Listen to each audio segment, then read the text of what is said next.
केशवराव खांबेटे सार्वजनिक वाचनालयात कुसुमाग्रज यांची जयंती आणि मराठी भाषा गौरव दिन मोठ्या उत्साहात साजरा।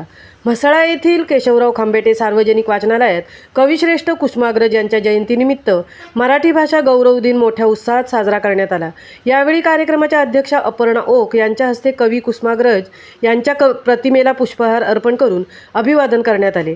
कार्यक्रमाला संस्थेचे सचिव अशोक काते, खजिनदार सुनील उमरोटकर, वसंतराव नाईक कॉलेजचे ग्रंथपाल प्राध्यापक माशलेक सर, रेखा धारिया, ग्रंथपाल उदय करडे, सायली चोगले, प्राची मेंदाडकर, न्यू इंग्लिश स्कूलचे कांबडी सर, वसावे सर, आमले सर आणि न्यू इंग्लिश स्कूलचे विद्यार्थी मोठ्या संख्येने उपस्थित होते। कार्यक्रमाचे प्रमुख वक्ते प्राध्यापक रायप्पा माशाले यांनी भाषेत संवाद साधताना शब्दांची देवाणघेवाण झाल्याने भाषेची निर्मिती होत असल्याचे निदर्शनास आणून दिले। शब्दसंवाद साधताना बोलायला लागतो तेव्हा ज्या भाषेत बोलतो तेव्हा कंठातून विशिष्ट प्रकारचा आवाज ऐकू येतो, तेव्हा काही मराठी शब्दांचा उच्चार करताना तोंडातील वेगवेगळ्या अवयवांचा वापर कसा होतो आणि वाक्य शुद्ध होते याचे प्रात्यक्षिक करून दाखवले। मराठी भाषा ही विखुरली गेली आहे। मराठी भाषेत सर्वच कवींचे, साहित्यिकांचे योगदान आहे। त्यात कविश्रेष्ठ कुसुमाग्रज यांचे मराठी भाषेबद्दलचे प्रेम आणि त्यांनी मराठी भाषेचा केलेला सखोल अभ्यास मराठी भाषा साहित्य गोळा करून समृद्ध कशी केली याची माहिती दिली।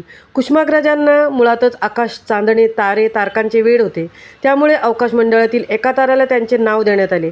स्वीडनमधील इंटरनॅशनल स्टार रजिस्ट्रीमार्फत 27 फेब्रुवारी 1996 रोजी स्वर्गदारातील तारा म्हणून ओळखल्या जाणाऱ्या ताऱ्याला कुसुमाग्रजांचे नाव देण्यात आल्याची माहिती उपस्थितांना यावेळी माशाळे यांनी दिली। वाचनालयाचे संचालक सुनील उमरोटकर यांनी मनोगत व्यक्त करताना, आपला भारत देश हा विविधतेने नटलेला आहे। आपल्या देशातील प्रत्येक राज्यात जाऊ तिथे भाषा बदलत असते। असे असले तरी मराठी भाषेत किती गोडवा आहे याबाबत समाधान व्यक्त केले। संचालक रेखा धारिया यांनी एखादी संस्कृती, परंपरा टिकवायची असेल तर आपली मातृभाषा टिकवायला पाहिजे असे त्यांनी मनोगतात सांगितले। उपस्थितांचे आभार उपाध्यक्षा अपर्णा ओक यांनी मानले। महामुंबईसह संजय खांबेटे, म्हसळा।